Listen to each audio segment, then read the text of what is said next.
went back to the club that night. I'll never forget. And I was talking to the girls, and they were like, yo, man, you got to go. You got to go. You got to do it. So I'm like, well, guys, I have bills. I have things to, I have to do, whatever. The next night, they put together $2,200 for me, and they twerked me all the way to Milan. Wow. What's up, everybody? Welcome to another episode of the Check-In with Black Menswear. And, one of the great things about this platform is that we've built a safe space for brothers and sisters to come on the show and talk about their journeys and their lives. Wow. And today, I am honored to be with my man, Sir John. What's up, my guy? Creative global director, man, makeup artist, pioneer. Man, just really, really appreciate you joining us on the Check-In today. Man, of course. Well, first I want to say you look dapper.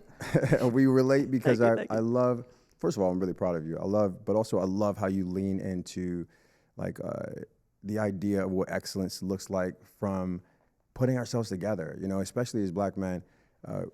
Listen, when you wear a tux or when you wear a suit, it just makes you feel something, you know, you just sit up a little straighter. You don't take no for an answer, and so I'm just, the legacy that you're building and actually that you're cultivating, I think it really needs to be applauded. So I just I wanted to say that. I appreciate Shout that. Shout out to my guy right here. Don't have me crying this early, okay? Okay, listen, I start off the show the same way. Please, yeah. I ask a question that helps me to tap into the mind of who my guest is. Okay. So this question, what is one quote that you've heard in your life, a quote, a statement, a scripture, something that was so profound to you and stayed with you that's actually turned you into who you are today? What would one quote be? Well, a loss will teach you how to win if you're humble enough to learn from it. So like the great times, they manage themselves. And so I think the measure of a man or a woman is how they manage the lulls. Yeah. Have you had to manage some of those? I think we all do. Yeah. Life without texture is, not only is it boring, you're not really going anywhere. Yeah. And so I've definitely, listen, I'm a creative. I went to school for art and art history since I was 6 years old. And then got into this business, on accident. And so as a creative, as an entrepreneur, as an independent business founder in any way, you're kind of going through the wilderness. You're like, it's almost like you're feeling your way around. You don't necessarily know the exact way to go through. I have so many friends who are doctors or lawyers or nurses, and so they had a path. They understood exactly what to do, the residency to get them there, and boom. And so for us, this generation of we're leaders of the new school, you have to have some kind of guiding light looking through the wilderness. It's almost like looking for Wi-Fi. You know it's there, but you don't always know how to access it. For sure. So so accessing the dream or accessing, your potential, if you will, is life's, work. If you choose that path. If you choose that path. If you follow the voice that's in your head that's telling you, go this way. Follow the voices in your head. Go this way. I always say, follow the voices in your head, for sure. As long as they tell you to do good things. Yes. You know what I mean? Yes. Yeah. So now for you, the industry that you're in, first of all, ain't a lot of black men, right? They're really, I don't want to say none, but listen, I feel really blessed and I'm humbled to say these things, but I came into the space as a makeup artist assistant for Charlotte Tilbury and Pat McGrath, and that happened completely on accident. I was I got fired from MAC at 23 for being late. Shout out to MAC Cosmetics, I love you guys. And what I decided to do is I left makeup alone completely altogether. Makeup was the way I transitioned out of the art field, and to a three-dimensional canvas, I assume. And so I saw one of my boys, I was working at Bendel's, and I was the men's merchandiser at Gucci. So that happened completely organically as well. I saw them building a beautiful holiday window for Bergdorf and Barney's, and I went up to a guy who looks like he was telling everyone what to do. I was like, hey, listen, I want to do this with you guys. He's like, well, do you have a degree in merchandising? And I was like, no, but I can do this. Yeah. He basically kind of took a chance, and I completely abandoned or left makeup. I think I've left the business maybe 3 or 4 times, and it always followed me. And so I happened to run into Pat McGrath's assistant, lead assist. We worked together years prior. His name is Yadim Karanza. He's an amazing editorial makeup artist, does all the campaigns and everything like that. So he said, hey, listen, come to the tents. So the tents are when Bryant Park. If you're a true New Yorker, shout out to NY in the building. If you're a true New Yorker, this is when Fashion Week was all under the tents at Bryant Park. I went and I met Pat McGrath. And so at that show, she asked me, was I going to be in Milan 2 weeks later? Sorry, I want to stay hydrated. Good. 2 weeks later. And I said, yeah, sure, I'm going to be there. Meanwhile, I had no passport. Yeah, right. I didn't have a way to get there. And also, here's a little bit of curveball. I was doing makeup at a strip club in Queens. Shout out to Riviera. And so I was, I just didn't think that wasn't this life that I was cultivating on the side. I didn't have the space to make that happen. But I told her, yes, I was going to go. I went back to the club that night. I'll never forget. And I was talking to the girls. And they were like, yo, man, you got to go. You got to go. You got to do it. So I'm like, well, guys, I have bills. I have things to, I have to do, whatever. The next night, they put together $2,200 for me. And they twerked me all the way to Milan. Wow. Yeah, long story short. Wow. And I'm so grateful for that. Yeah. And that first passport stamp was Linate Airport. And so I get to Milan, I get to Italy, and this Harlem guy, and my first show was Dolce & Gabbana. After that, she took me to Prada, and so which was a big thing to have, like, a black people backstage at Prada was like a thing. Yeah. Listen, at this point in time, years ago, our business was not inclusive. Even in the idea of talking about inclusion and diversity, fashion is the last industry that you can be extremely racist. You can actually say, no, we have enough black people this season. Or, I remember having to make sure my book, my portfolio did not look like I was a black makeup artist or person. And so find myself in Italy. She asked me to pack up when we were at D&G or Dolce. And I was like, okay, I thought I did something wrong. So she's like, hey, I'm going to send you to Naomi's hotel room. So I was like, oh, fuck. Oh, shit. Like, oh, my God. Listen, I'm an 80s baby, grew up in high school in the 90s. And so Naomi Campbell was the person that kind of signified what power looks like in terms of black awareness. If to see someone if you're obsessed with fashion at the time, to see someone who's opening and closing Versace, opening and closing, all the shows and all the advertising, it was like, okay, this is the GOAT. So she just happened to be my first client. Wow. Yeah. So she kind of brought me in and wrung me around a bit. But I love her. She was like, listen, she smells fear on people, but like she fucks with me in some way. Yeah. And so that happened. I came back to the States and I kept working. Charlotte Tilbury, who's still a really amazing mentor of mine. She actually, we were doing Tom Ford's first women's wear show. So Tom Ford's, first show, he doesn't do collections any longer. It was at his Madison Avenue location. And I remember when I got to the show, she said, hey, I need you to do these people: Daphne Guinness, Julianne Moore, and Beyonce. I'm like, well, who is it a model named Beyonce? I'm just like, this is not. Meanwhile, this is like B-Day era. I'm like 27 years old, and I'm just like, this is not possible, right? She's like, no, it's the singer. I was like, oh my God. So, okay, shit. So I went in the bathroom. I had a flip phone, or like back in the day. Yes. Called my mom, like, I don't know if I could do this. My mother's like, listen, she puts her pants legs on one leg at a time, just like you do. And so I remember going in and meeting her, and we're like, she's like 6 months old. I always remind her she's like 7 months older than I am. But we're the same age technically. And I just fell in love. Like, I was like, oh my God, you're just a cool ass girl. Yeah. And so starts this iconic relationship that we've had, that it's just, I guess the rest is history, but it wasn't. And so I'll never forget when I was, listen, when I saw her that day, we had a great time. I did a great job, I assume.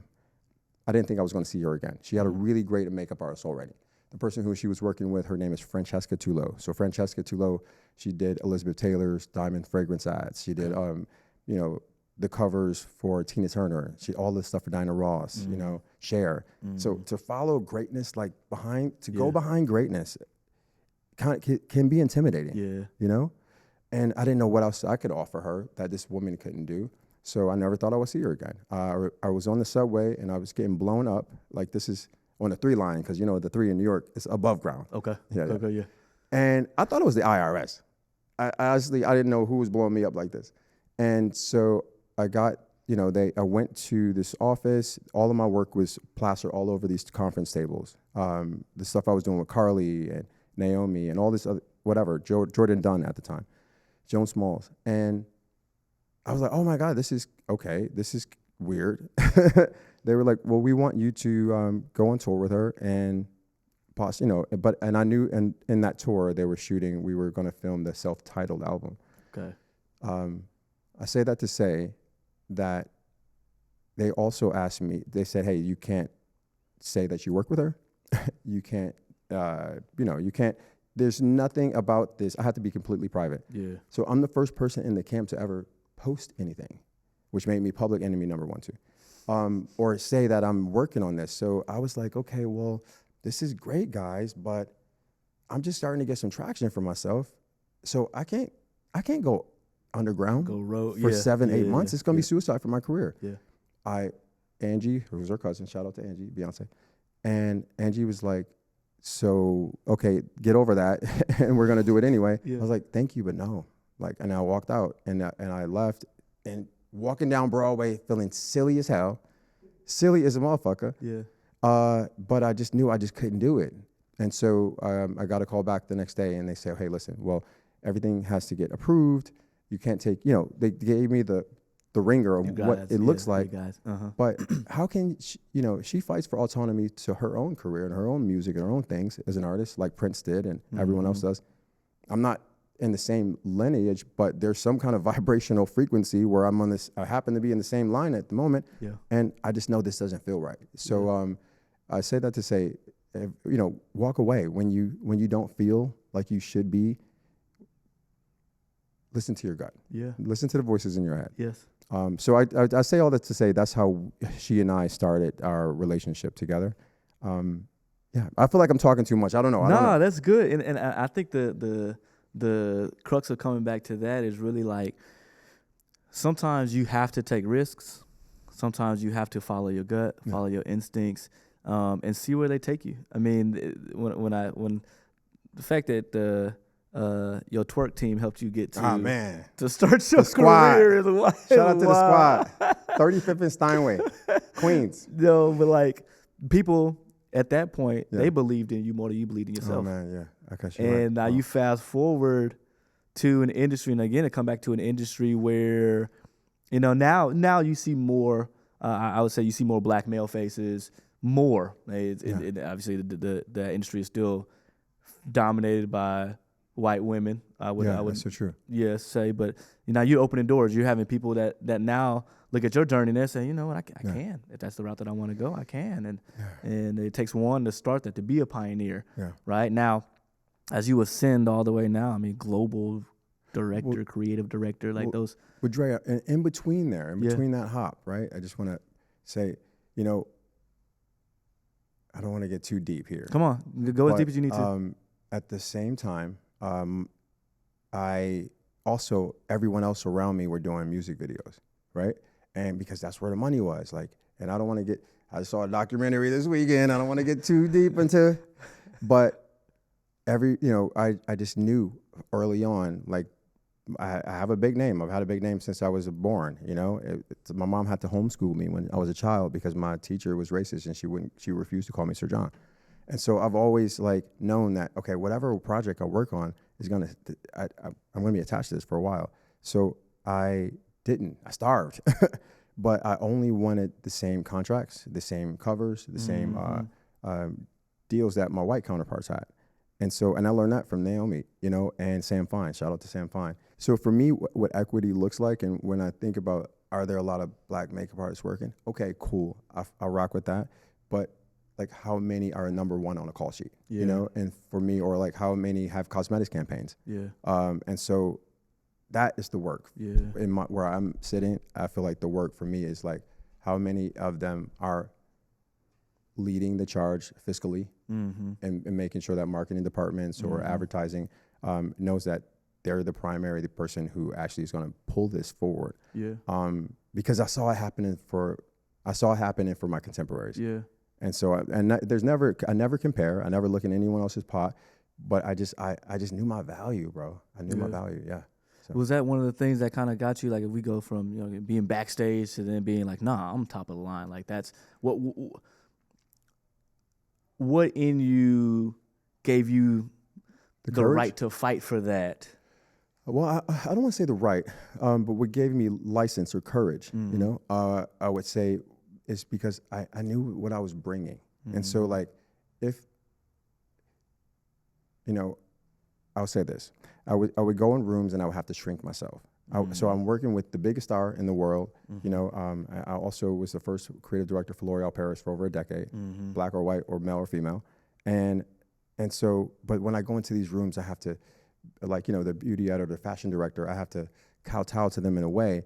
And so what I realized is, like, you know, what I represent is so much larger than me. It's not about me. I'm only a vehicle. I'm a variable. Yes. And so, like, I'm not campaigning for myself, even though I got a family to feed. I'm the oldest. You know what I mean? I've always been a hustler. But I do know that I need to set the market rate. Like, I know that if I'm at this level in my career, I'm going to say no before I say yes. And also, I just need to make sure whatever it looks like, someone else can use this as a reference. Use this. I know Sir John got, and I'm really open. I'm really open to younger creatives about what I made on this, or what you can make on this, or what the cap may be. You know, how to negotiate up from your last contract. So I've been under contract for since I was in my 20s. You know what I mean? But I hustled to get there, and I fired so many agents. I fired so many. I don't want to say fired. I've actually transitioned out of arrangements or relationships that were no longer serving me, and I just became. Like, I just sit down with the lawyer. I can make my own contract. All I need is my attorney. And so when you know that, I don't think that someone who works in marketing can argue with the fact that I can run laps around you. But we're here together to make sure that the team wins. And so the team would be L'Oreal. The team would be Estee Lauder. The team would be Disney for me, or Mattel with Barbie. Did you find it difficult early on, before you gain that confidence, to say this is what it is, like really setting the market rate? Because that's always something I didn't even know it. To be honest, I didn't know this shit existed. Like, keeping it a buck with you. I got clipped out of the strip club. You know what I mean? Like, I grew up in Buffalo, New York. I'm the oldest of three. You know, I always make sure I take care of my family. I'm in Harlem. I didn't even know this was a job. But when I got into it, like, who schooled me first were the models, like, you know, like Naomi or Joan, and I was watching how they were shaping their careers and what they would not do, what they would do for free, but they would never discount themselves. I'll go out and I'll do things for free. I will volunteer my time if I believe in a project, or I need my full rate or whatever that looks like. But I'll just never go half. I'll never discount myself. That's good. And so it's not even, and it's never something that you feel like, oh, this is like, I feel puffed up now. I'm actually humbled by it. I'm humbled by the fact that I can ask this. But if I can't, who the fuck can? You know, so that's why I kind of like, and also I come up from a really militant, I don't want to say militant, that's the wrong word to say. I come from a very pro-black family, you know? And so what that looks like is, I'm standing in it. I'm standing on it. And I'm going to keep my ass at home if you're not rocking with it. I mean, I like how you said, you know your worth, you know your value. For somebody that's coming up in the industry, what are any advice you can give them to really understand what that means to know your worth and know your value? What it feels like. I can start with a feeling, you know. And so what it feels like is you're gonna feel nervous. You're gonna feel a little bit embarrassed even, and so asking for what you feel like your value is. And so that's why you always separate yourself. You get someone else to negotiate for you. Mind you, your CC don't know that shit. You see it all. But it can be an accountant. If you understand, if you see someone or have someone in your family and you just love the way they write, if you like the emails that they send, all they have to do is to be able to negotiate for you. Right? And they don't have to be an agent. Everyone thinks, oh, I need an agent. No, you just need someone who can campaign for you. And then you can understand how to campaign for yourself. So when you have someone who can get in there and be the bad guy, and you can just show up as talent, you just separate yourself from any of that shit. Yes, you get the yeses or the nos, but just show up and do a really great job. But really, what they're paying for me is my energy. Like, yeah, I do amazing makeup, I assume, I guess, I've been told, but there's so many people who do really beautiful styling, hair, makeup, photography, whatever, but they're not a pleasure to be around. Yeah. So if you are an energy destination, if you happen to be a destination of energy, people will follow you to the end of the earth. And that's also how you build relationships, right? People enjoyed working with you. They enjoyed being around you. You weren't a hassle to be around. I might hassle you if you, you know what I mean, just for fun. No, I'm joking. But yeah, you're right, man. I love people, bro. This makeup is just a thing. I don't, in this portion of the game for me, I'm not doing makeup in as much anymore, but I love people. Yeah. And I know it sounds corny to say that. People are like, what does that mean? I really enjoy, I'm energized in dialogue. I'm energized talking to people. I'm energized. I'm never not going to be a student. There's so much arrogance at the black belt level. You feel like you can't learn anything any longer. So as long as I can continue to be a white belt or a dry sponge, and learn together with the community, that's the goal, man. I did masterclass.com. Was one of the first few people, 100 to do it. And it was the most amazing production company. Shout out to Masterclass. But what it made me realize is this is my thing. What I love to do and what I am leaning more into is it's not about one person or one celebrity. That's cool for a bit, but how can we tap into what everyone needs? Yeah. Like, a generation of people. I always started out by saying women, but now it's not just women, it's everyone. Yeah.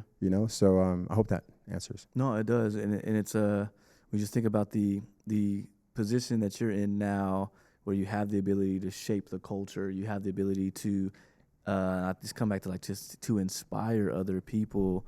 That's a special place to be in. Now, of course, for you, it came with some bumps and bruises, right? But when you think about where you are today and some of the people that you've worked with, is there somebody that you could say, like, working with this person was really like a catalyst, or obviously you learned from everybody, like you've been a sponge, but like, was there one individual that you worked with that you were like, yes, I got what I needed from this relationship?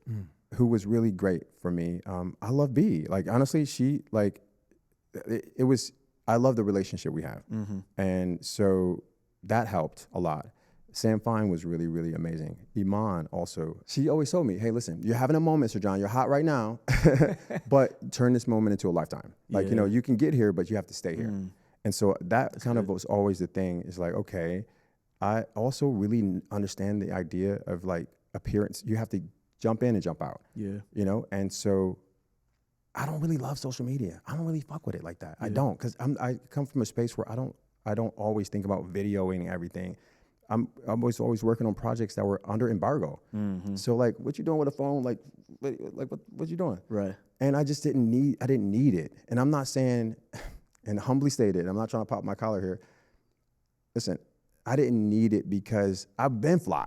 Like, I don't need likes and shit like that. Like, my mom always told me, fuck being a follower. So this whole idea of followers is a foreign concept to me because I've always been taught to be a leader. And so who gave me more, like, who instilled more into me was old heads. Like, I've always sought wisdom from older, more mature people than myself. Yeah. I hope that answers. No, it does. And I think that's a level you talked about, being that sponge, and that sponge aspect is like probably why you have the success that you've had and learned from those old heads, because if they're going to drop knowledge, I'm going to take it.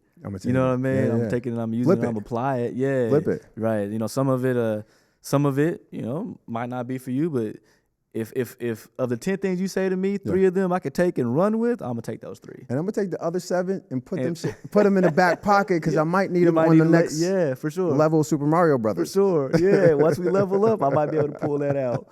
So let me ask you, you talked about your style, and you fresh, you dapper, you clean. I assume, guess. How would you define Sir John's style? Oh, wow.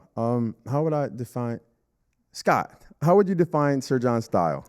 I got Scott Evans in the building. Scott, can you run in and just show your face? I would live if you can just show your face on my episode, please.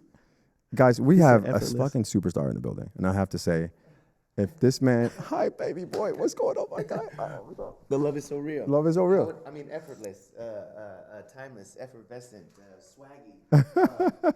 He wasn't even low enough. He said, yeah, there you go. There you go. Rich. Very, very rich. He smells like rich mahogany and leather-bound books. I love it. I love it. Rich aesthetic. It is a. No, man, I love you for it. What's that? Old money. What's the old sport? Oh man, Got the old so, sport look. Okay, I'll tell you. So if I have to, first of all, I just be throwing. I just like to throw everything on.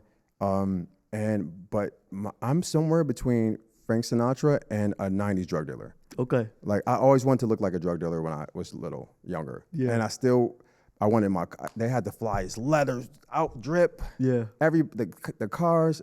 If you think about SJ and you look at anything I'm doing, I'm either Sinatra or I'm a trap star. Gotcha. But Nino Brown. Yeah. Yeah. Not this new Frank shit. Lucas. Yeah. Yeah. Not this new. Yes. No, I don't know what the new kids do. Nah, it's something different. Yeah. Something different. Yeah. But honestly, man, I love getting dressed. Like Yeah. Clothes are one thing. I don't always have label. I'm not a label kind of guy. Yeah. I'm not. Yeah. Like I love suits. I'm wearing Suit Supply. Yeah. I think I found a great suit for like $500-600, you know. Mm-hmm. But I do love the art of getting ready. And so I talk, and you know what? And I learned that from the women. Like you can't help but think about it. I'm the bippity boppity boop, like the Cinderella mice.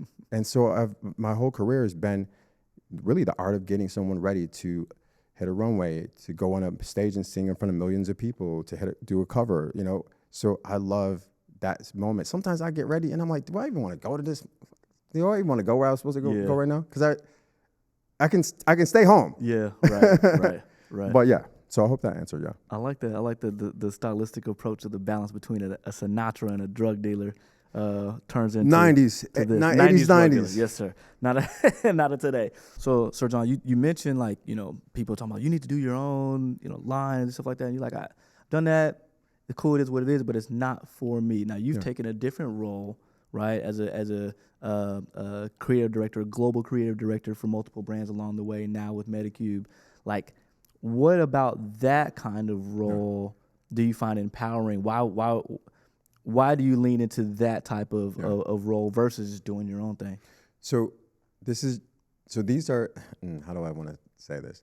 So being a creative director, we kind of have a creative agency. So, it's not just one brand, but multiple brands, and adding color, giving it a different POV, so they can help with their storytelling. So in general, I love that part of it. I love creation in that way. I would do it for free, you know, and it energizes me. So this is, I don't want to say it's a layover.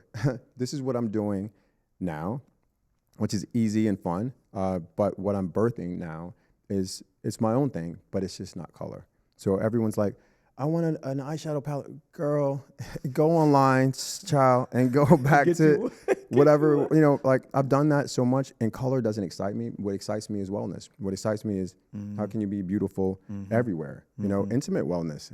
Everything's intimate. When I say intimate, listen, your wave brush is intimate. Your toothbrush is intimate. Your chapstick, so making sure or helping people feel beautiful from head to toe and look good naked is kind of the goal for me. It's a space that's wide open. And also, we've been taught, like I read a book called Pleasure Activism. And so we've been taught not to feel good. We've been taught pleasure is a bad thing. We've been told that don't get too excited, don't, feel too good, or because that is a concept from colonialism. So having the idea or the pleasure is not transactional, but, pleasure is loving the haircut you have, or like actually feeling really good when the sun hits your body. There's so many different ways to lean into it. So for me, intimate wellness or feeling beautiful, like the Garden of Eden standpoint, is more sustainable and evergreen than a lipstick will ever be. And so that is what I'm leaning into. And shout out to Gwyneth Paltrow. Saw her the other day, and so we need to diversify wellness. Wellness can't just be Gwyneth or Martha, And so for me, that's what I'm leaning into, and the roads are really open, and that's where I'm super passionate about. So, I love that. yeah. And so if you need a young dapper man to be a part of that as a spokesperson or anything, you just call me, let me know. Tribe. I you know what I love about this, the brand that I'm cultivating or building right now, is that people like us, everybody in this room who are super cool, where do we go? Yeah. Where do we go when we want to feel Right. like, sexy? So creating an urban utopia is kind of the idea, because it's not just about like physical, tangible beauty. It's because it leaves. The conversation changes. Listen, I'm not older. Guys, I'm 1,103 years old. Yeah. Okay? Listen, black don't crack, but it can sag. Yeah. I'm trying to help so Yeah, it doesn't sure. sag, For sure. basically. For That's sure. it. I love it. I love it. Cheers to that. Yes, sir. Absolutely. I'm going to ask you a question, right? Please. The season is really all about being built different, Okay. right? This season? This season. Why? How so? Because when we're built different and we understand how we're built different, we understand that we can overcome obstacles and we don't let them take us down. We figure a way to overcome that obstacle. Okay. And then so when I think about you and obstacles that you've overcome, again, going back to the industry that you're in, what is one insecurity you might have had to overcome along this rise to leadership? Wow. Dang, that's a really good question. Obstacle I've had to overcome.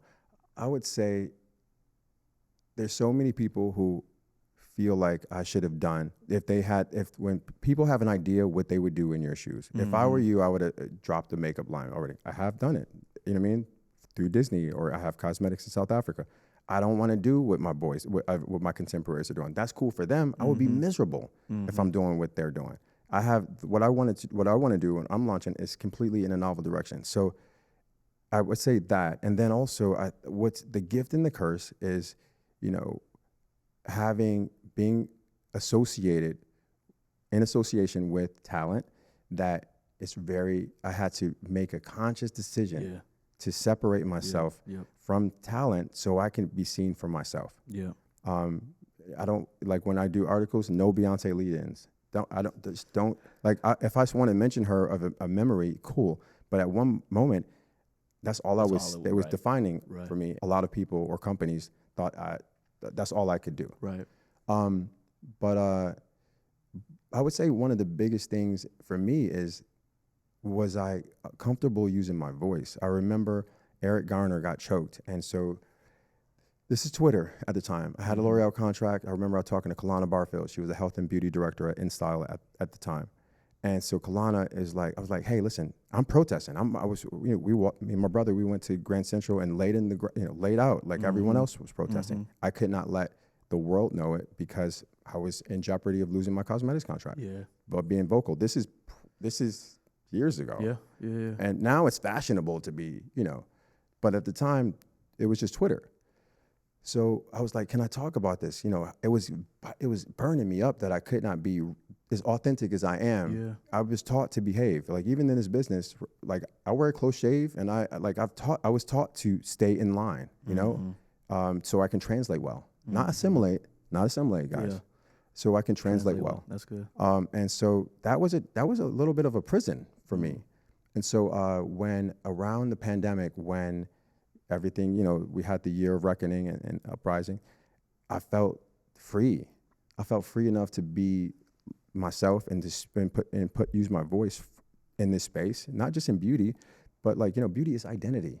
It's not about how you look. How do you feel about what you see in the mirror? And so democratizing that space and helping all of us feel a bit more home in our bodies was the work. I held, all these brands accountable for making sure that all of us, this multi-culti generation that we're in, we should feel like we are on your radar from inception, not as an afterthought. Yeah. And so L'Oreal and Shiseido Group and all these companies started hiring me to consult with their corporate boards about nuance and how to speak to Black beauty and not how to, there's so many triggers that happen on that level. So when a model comes on set, she doesn't understand why she feels the way she does, but what we've done to get to that point before the shoot even happens, we've othered her. But can you guys, we make her feel like her hair is a problem or this is no, all of that shit from a dialogue perspective, check it. And so I felt free around about like 2019, 2020 and on to like let it all hang out. But then, recently, you know, everyone's like, Sir John, I know that you're really vocal about these concerns, you know, but it's an election year. Now it's coming back. No, like Yeah, right back here, right. you know, when this clown got in office. Right. It's an election year, you know, and so you might not want to be as political. You might want to only talk about things that are happening domestically and not in Middle East or not Israel, like, or human rights violations. Yeah. Or like, you know, like things that actually are a part of, I believe, like when you have a voice or, you know, any platform, you should be able to use it. For sure. But I cannot tell you how many times I've gotten threatened to shut up. Or if I want, whatever I want greenlit, it's going to be taken away. And I know it has, if anyone says who's visible or not, it's any adjacent to the space, their ability to speak up in these times, if they haven't lost a job, food, or something hasn't changed for them, they're not truly using their voice. Yeah. We've all taken a hit. Yeah. For what we believe in. Right. But I just appreciate you coming by and helping us to understand that you stand on business. You know what I mean? And what's I also look at this too is, you know, sometimes what's for you is for you, and if it's not for you, unfortunately sometimes that stuff gets sifted out, and if you are somebody who's you know, unfortunately lost something based on your beliefs and things, like just understand that. I like how you said not assimilate, but translate. And you know what? And the thing is, so many younger creatives should know that, right? And so, because you don't. First of all, you want to be as authentic as you can, but you don't always need to bring your most authentic self to work. Right, no, right, guys. understood. Where's my camera? Right Understood. Here. No, Understood. you don't need to bring your most authentic self to work every day because it's not because. Unless it's your business and that's the culture of the company that you're creating, I assume that's fine.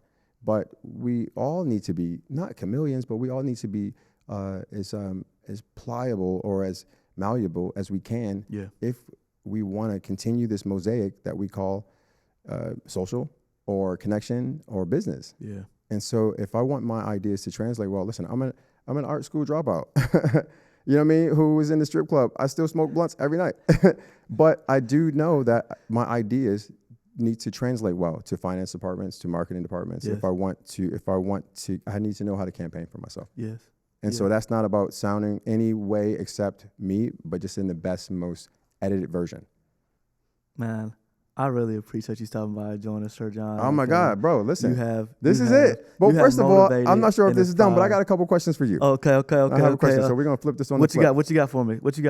I want to know what have you learned? What have you learned from you're in residency among so many luminaries, right? And I don't want to even call us greats because you know we're all trying to get there. All of us, right? Yeah. Anybody who says they're there.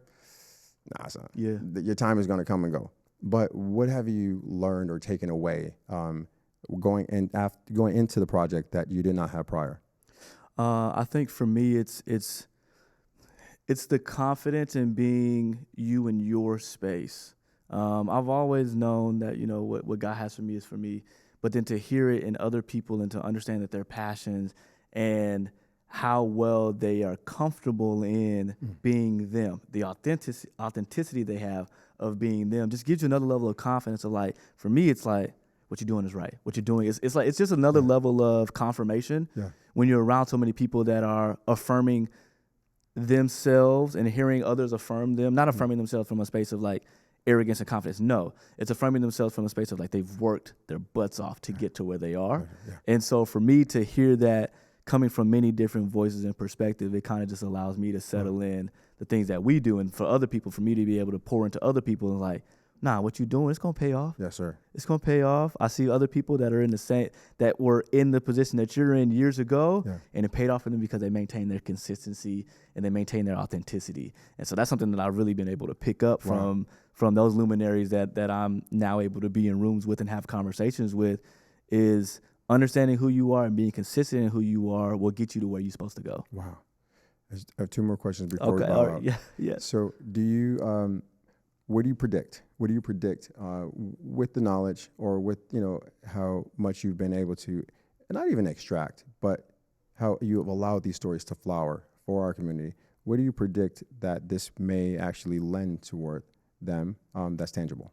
You know what? I think when you just think about motivation comes in different formats for different people. Mm-hmm. And the generation that we're in right now, it is very much a world of sound bites. Mm-hmm. And so if I'm able to take and dissect what people are giving us on this platform and the other places that we're able to show up, thanks to some of our brand partners or some of our sponsors or some of our funders that are like, we want to do this project, that allow us to champion voices that aren't necessarily championed on an everyday level, to be able to have those things that people can then say, you know what, because I heard Sir John in this episode, I know that I now can. I love it when people tell me like, man, I saw you at this event these years ago, and what you said, Yes. for you, it probably didn't mean nothing, but for me, like that really, really changed my trajectory and my confidence in who I am. Yeah. And I want more of those testimonials to come out of the projects that we do as they actually pour into people and shifts people's mindsets. This platform I started because the media told me as a black man I wasn't gonna be shit. Wow. Excuse me. Mm-hmm. And so now I fast forward to that, and I am around people that have done amazing things that are then also flipping that. I'm like, no, our platform is showing that black men, black women, underrepresented voices, we are amazing. We are powerful. We are a community. We do love each other. Now, all of these contradictions to what society has told us, I want people to be able to pull that directly out of the content and storytelling that we do. Ooh, sheesh. Got chills. Sorry. No, I love it, man. I love it. And my last question to you is, and I hope this is our last. We got to do a part two. Oh, we're going to do some more. Scott got to come by for a part two, man, taking this on the road. Scott's our Diana Ross to the Supremes. You know Come on what I mean? now. Come on now. He's our Ronald Isley. I just want to be in the group. You know what I'm saying? He's our Ron Isley. I just want to be in the group. Yeah. You know what I mean? So for younger brothers, Yes, sir. and I'm not leaving out the sisters. Yeah, absolutely. But women have so much. Yeah. And when I say that, guys, ladies, you can come after me if you want to, but I'm a girl's guy. It's the truth. I'm a Yeah, girl's it's guy. true. I've always been a girl's guy. Sure. I've dedicated my life to the women. But what I do see, they have community and they love this radical self-care that black women have. They are the 92% for a reason. I follow black women to the ends of the earth. Yeah. But I'm not worried. I'm not concerned.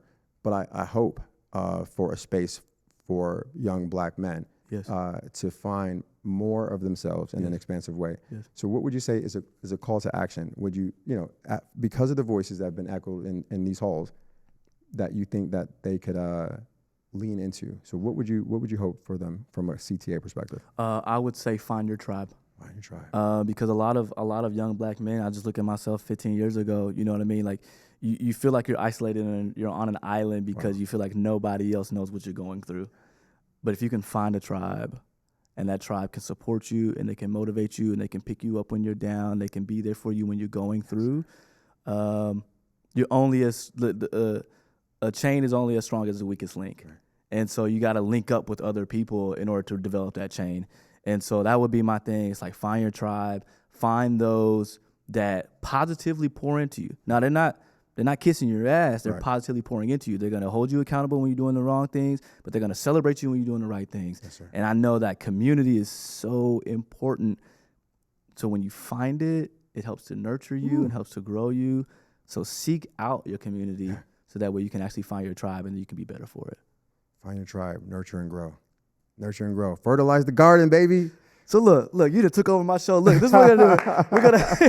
We're gonna close this episode out the same way that we close out every episode. All right. I'm gonna need you to look at that camera and you're gonna repeat after me and finish this statement, dear black man. Okay. Now, before we do that, audience, every week I tell you to do this.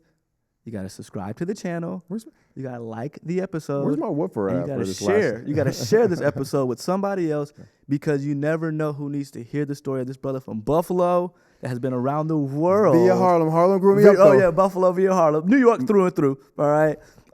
But his story and his authenticity and his call to authenticity and understanding how you got to move in these rooms and being comfortable in yourself in these rooms, somebody else needs to hear that. So don't be stingy with this episode. Make sure that you share it out. now we're going to close it out right. with Sir John. Okay. All right. Look directly in that camera. Repeat after me and finish this statement. Okay. Dear black man. Dear black man.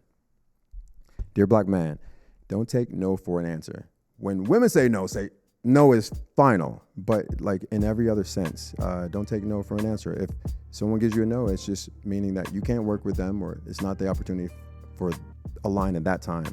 Go until you hear yes. There's no such thing as no. It's only alignment. So go where the frequency is, go where there's more flow. Any closed door is only the ability to pivot. Yeah. Don't take no for an answer, except for women. But the ability to pivot, I think, is very important there. So, again, man, Sir John, I appreciate you, brother. I appreciate you, bro. We'll get some more of this wood for. Let's turn this camera off. Okay, let's do it. Let's do it. Peace, y'all.